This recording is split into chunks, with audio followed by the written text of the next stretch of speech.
How's it going, guys? Welcome back. Sorry, I just had to re-plug in my microphone. Currently, oh shit, I gotta start this. I gotta keep an eye on this. I gotta keep doing this. It's double experience weekend in RuneScape, and I want to get myself as high as I can on the herblore level.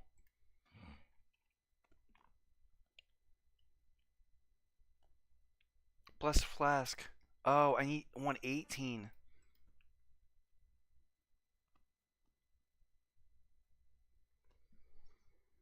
All right, but yeah, I also wanted to be going over finishing this playlist up. I think we've gotten a decent amount through. 25, 36, 50. We got like an hour left, 52 minutes. How do employers make their money? Where do profits come from? How can these profits be maximised? Today we're going to dive into Karl Marx's law of value to unveil the answers to these burning questions of our time and more. Get the notepads out and let's go.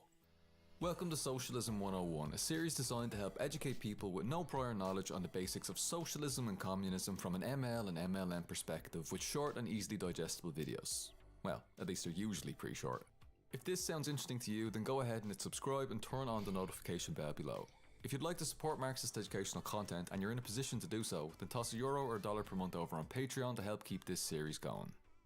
Marx begins Capital Volume 1 by stating that the wealth of those societies in which the capitalist mode of production prevails presents itself as an immense accumulation of commodities, its unit being a single commodity. Our investigation must therefore begin with the analysis of a commodity. So, what is a commodity? At its most basic level, a commodity is a product that is created for exchange in order to make money. Take for example a chair that is bought and sold in a shop.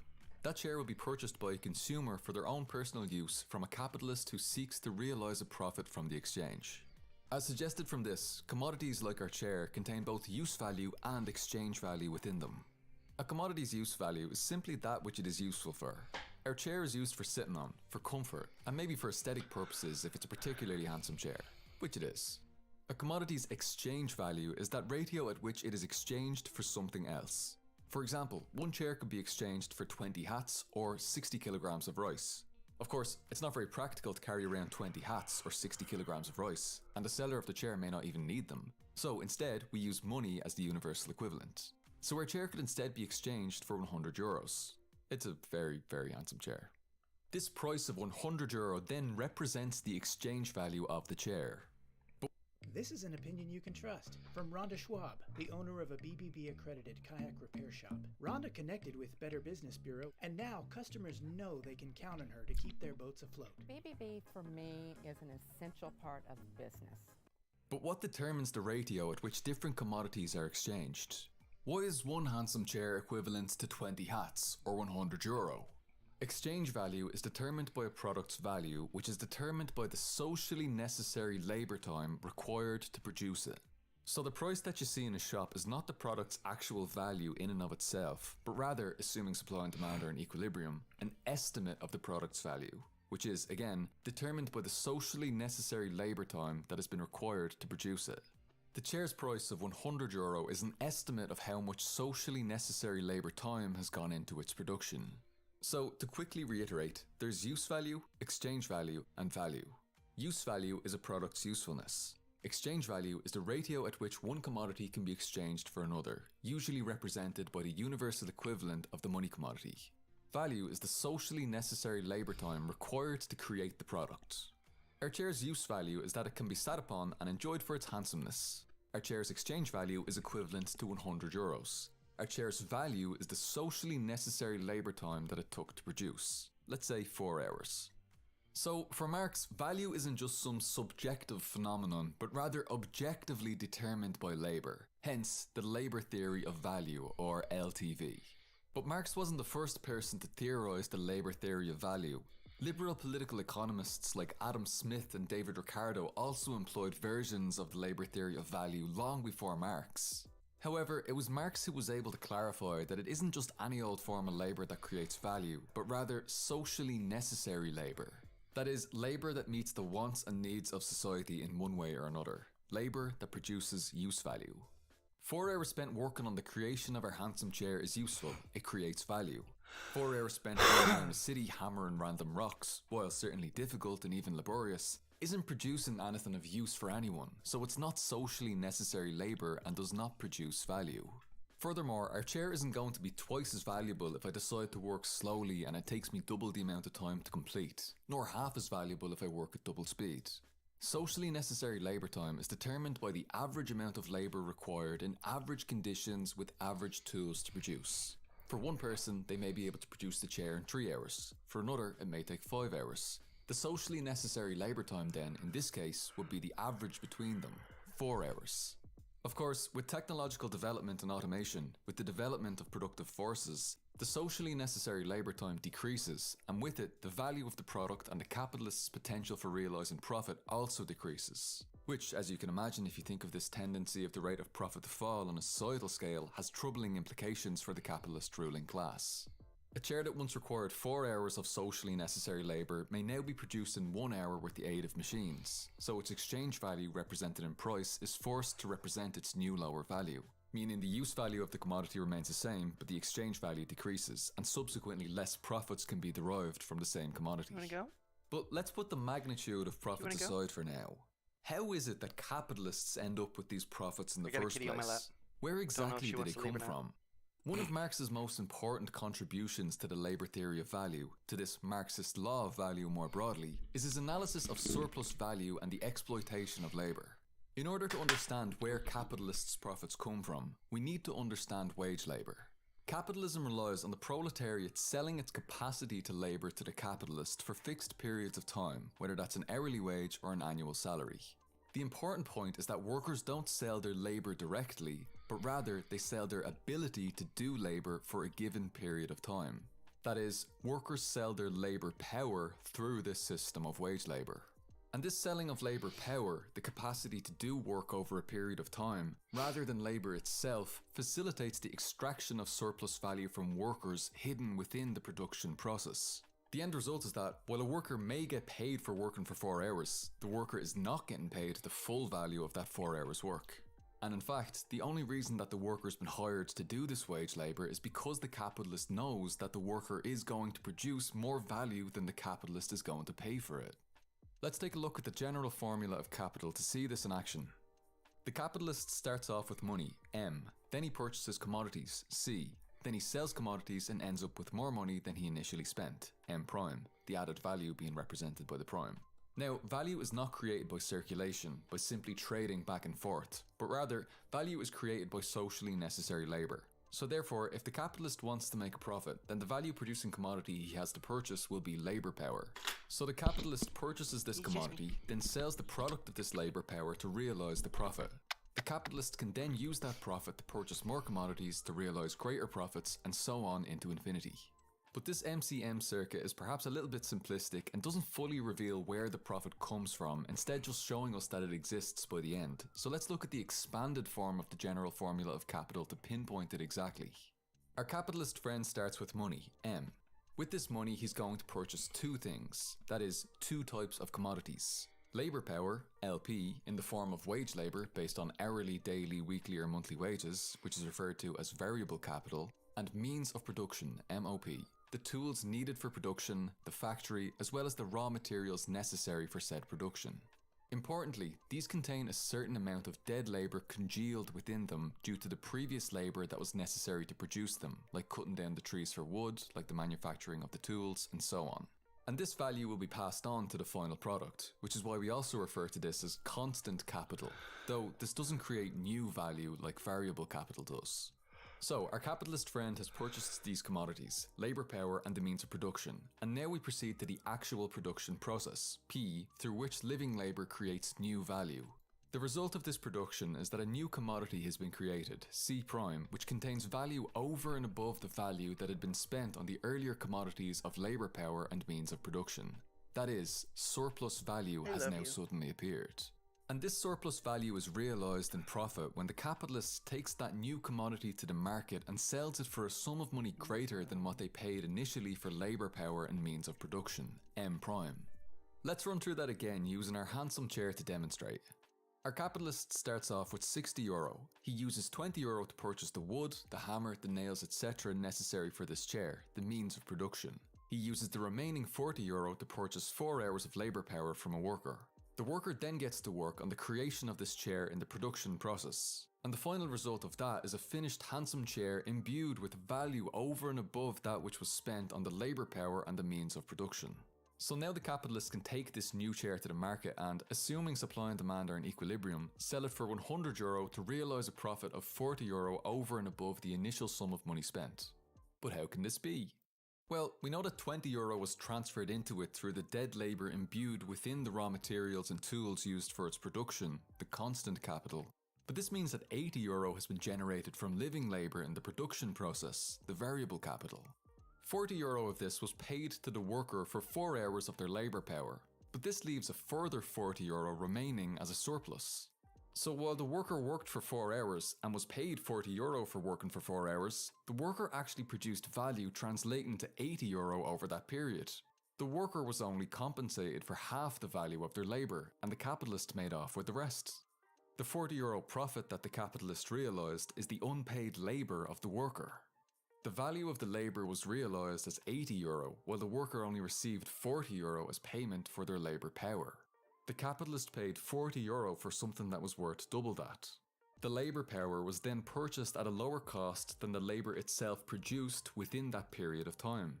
So now we see how, while the worker was paid for working for 4 hours, they were not paid for 4 hours work.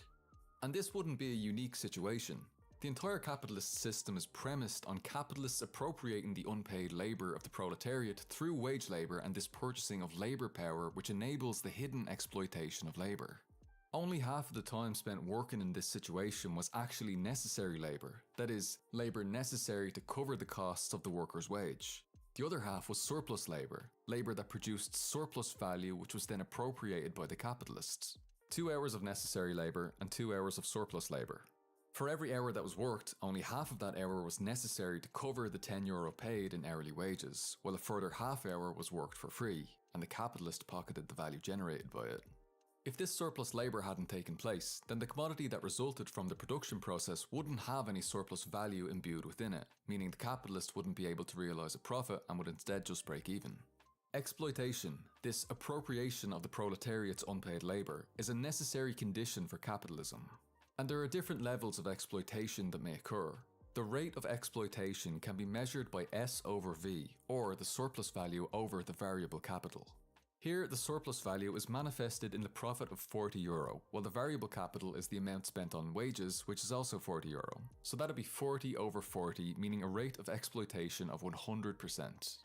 If the profit was €20, it'd be 20 over 40 and the rate of exploitation would be 50%. If the profit was €80, then the rate of exploitation would be 200%. Again, always assuming supply and demand are in equilibrium. And a higher rate of exploitation is precisely what capitalists continually strive for, leading to higher profit margins for them. Not due to any malice, ill intent or moral failures on their behalf, but simply because the system of capitalism necessitates it in order to perpetuate itself. So how might they do that? How do capitalists maximise surplus value? Let's recall that time spent labouring is divided into 2 sections. Necessary labour, which covers the cost of wages, and surplus labour, which generates value above and beyond that paid to the worker. It's in the interest of the capitalist's profits to make it so that there's as little necessary labour as possible and as much surplus labour as possible. The first way they can do this, and have done this historically, is by augmenting the length of the working day. This increases what's called absolute surplus value. However, as a result of organised labour action, many countries now have limits to the number of hours a person can work a particular job, generally about 40 hours a week. This means that, aside from snatching a few extra minutes here and there before or after work or during the lunch break, absolute surplus value is no longer the most viable route for maximising surplus value. Instead, capitalists turn to increasing what's called relative surplus value. This means keeping the overall number of hours worked as they are, but instead simply maximising the surplus labour within that time period by decreasing the necessary labour. And you'll know this very well yourself through the modern obsession with endlessly increasing worker productivity while real wages remain stagnant. So you work harder and generate more value, but capitalists pay you the same hourly rate, at least in terms of real wages. Where does the added surplus value from this increased productivity go? Straight into the pocket of the capitalist. Aside from the intensification of labour, another way of maximising relative surplus value is for capitalists to lower the cost of labour power. Capitalists need to pay the minimum wage of subsistence for labour to be able to reproduce itself. You can't work if you haven't got enough money to pay for life's necessities like shelter, food, water, clothing, etc. So the amount covering those bare necessities will be the lower limit in this regard. But if the capitalists can lower the cost of life's necessities, then they can get away with paying lower wages, which will reduce the necessary labour and increase surplus labour. There are other ways that a capitalist might attempt to increase relative surplus value, and we see this playing out, for example, in the gig economy and with zero-hour contracts. But the main ways that relative surplus value will be increased generally comes down to either intensification of labour or reducing the cost of labour by various ways and means. Today we've taken a look at the Marxist law of value. We began by looking at commodities, their use value, what they're useful for, exchange value, the proportion at which they can be exchanged for other commodities, usually represented by the universal equivalent of money, and the determining factor of their overall value, socially necessary labour time. We then proceeded to look at Marx's law of value as distinguished from other versions of the labour theory of value and the importance of understanding that it's only socially necessary labour that produces value. We then moved on to analysing wage labour and the process by which a capitalist purchases labour power rather than labour directly, and how this conceals the capitalist's appropriation of the worker's unpaid labour. We pinpointed the location in the process of production at which this occurs by looking at the expanded general formula of capital to reveal the point at which necessary labour and surplus labour take place, bringing to light the capitalist's exploitation of the worker. We also demonstrated how this exploitation can even be measured, surplus value over variable capital, so that we can see in plain sight the rate of exploitation occurring. Lastly, we proceeded to look at how the capitalist seeks to maximise this exploitation by increasing absolute surplus value through longer working hours and increasing relative surplus value by intensifying labour and reducing its cost. This is the Marxist law of value. However, we've only really begun to scratch the surface of it. To get a thorough understanding of Marx's law of value and all of its components, you'll need to dive into the reading yourself. There's a full reading list on this topic in the description box below, including various other sources like podcasts and some great YouTube videos to help supplement your study. Hopefully this video will make things a little bit easier for you as you're working through that reading. Thanks very much to the supporters on Patreon who've made this video possible. Thank you Ian McShay, Ugopnik, Annex Magnus, Borku Gorilla, Ryan Hodgson, Soup, Madeline, Sonic232,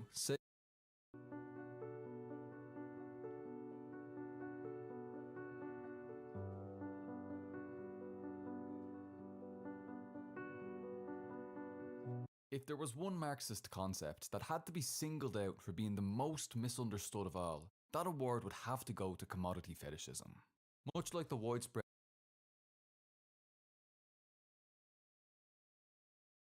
Give me a minute, I'm gonna go grab a drink and everything.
Okay, time for us to continue.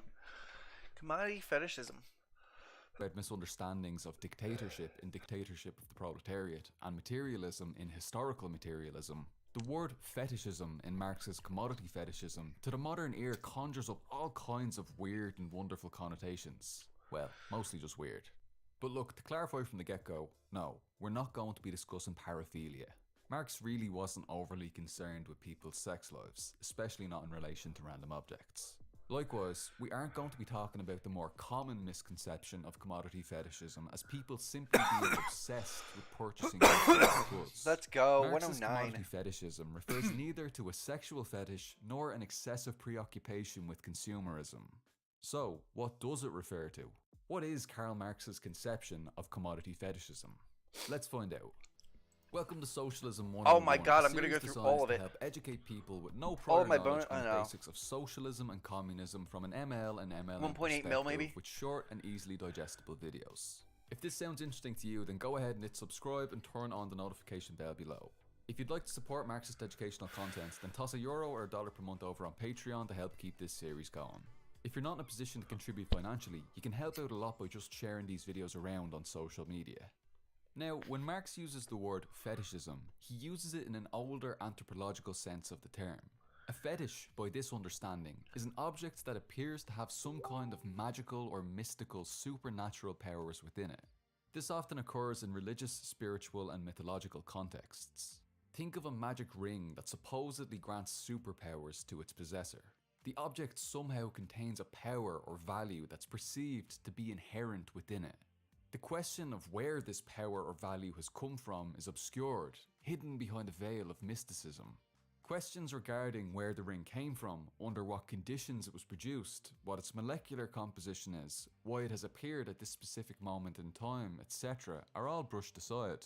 We instead just see a static object that exists with power and value which appears to emanate from that object itself, rather than from the complex processes of production among people which have actually given rise to it. This is the illusion of the object, the fetishism that conceals the social reality of its production and instead ascribes to the object inherent power and value. So when Marx talks about commodity fetishism, he's similarly referring to our illusory perception as consumers that commodities contain inherent value in and of themselves, appearing in a kind of vacuum that's devoid of the larger social context of the production of these commodities by real people engaged in exploitative labour relations.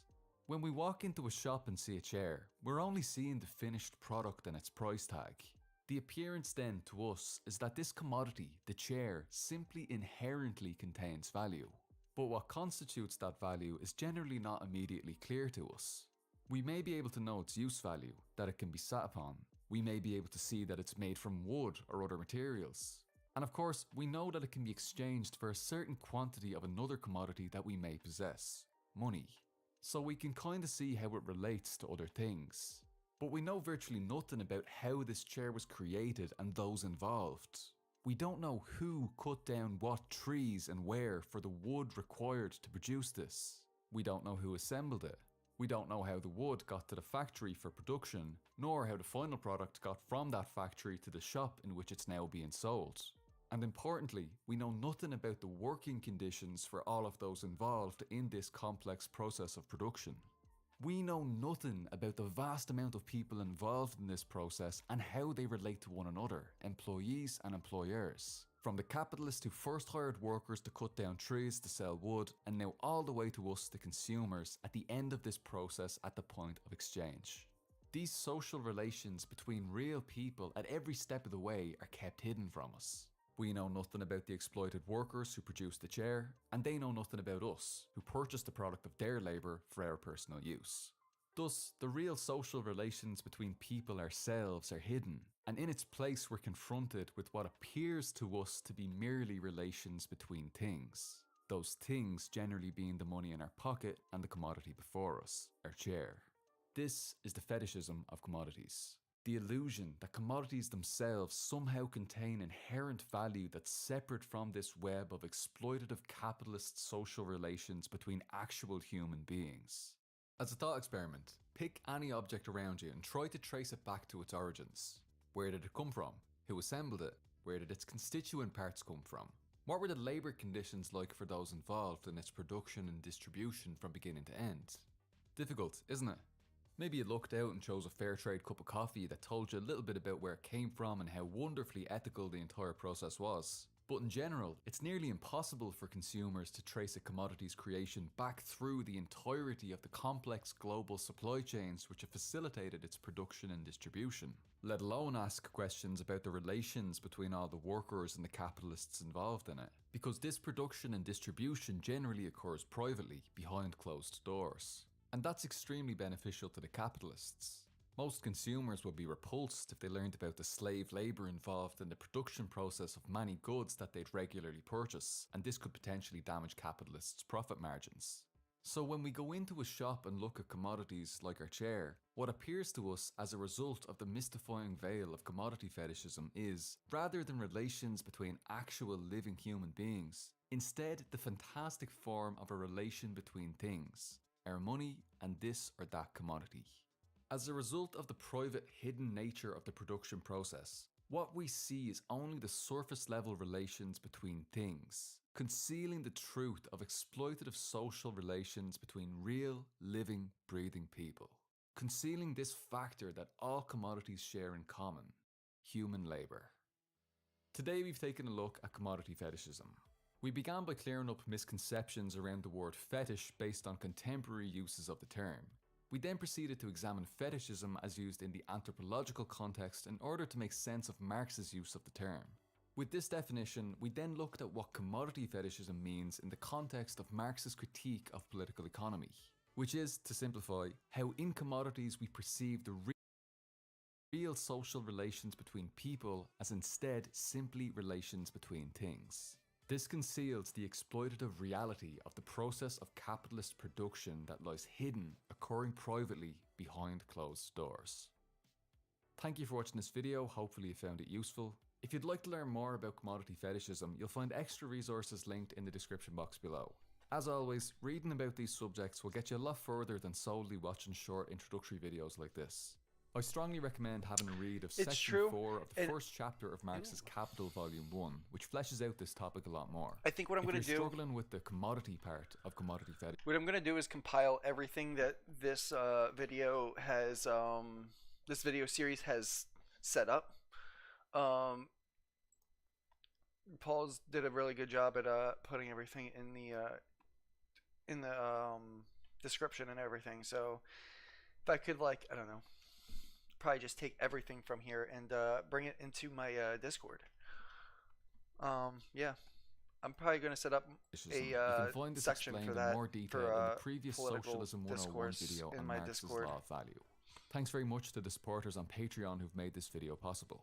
Thank you Ian McShay, Ukopnik, Borku Gorilla, Brian Hodgson, Soup, Madeline, Sonic232, Sagan, Michaela Schmid, Christian Nepales, Brian Ruse, Alfonso Dingo Torres, Mekalova, Rock Artist, Todd Sprang, Nike the Sage, Zakasi, Anglo-Irish Bolshevik, Train H13, Meowsifer, Hunter Johnson, Don Loquishleva, Sixney Velan, Kale Marx, Roja, MLM in Practice, Eric Lindahl, ZK Goody, Laverna Wintermore, Kyle Rapp, Buchko, Doc Toma, Iob Farah, Becky, Pastor Schubert, A Mouthwash Bottle, Mr. Miyamoto, Kyle King, Reverend London Hollywood, Wonderbad, JT Also, Chapman, hold on, before I- Jose, Joseph Shepard, I gotta Jack do this. Schneidman, Comrade Amara, Wealth for the 99%, Spoop, and Trailer Park Communist.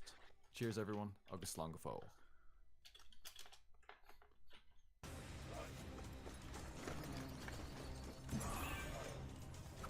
That was 14, wow.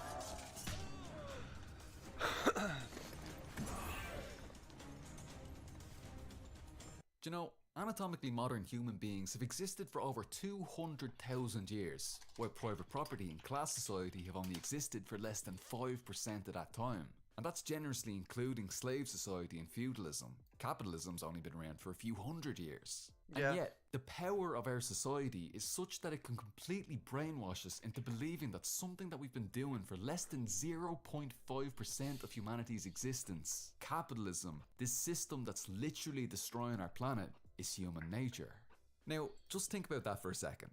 This system that we're engaged in, which has been completely alien to us for over 99.5% of humanity's existence, is human nature.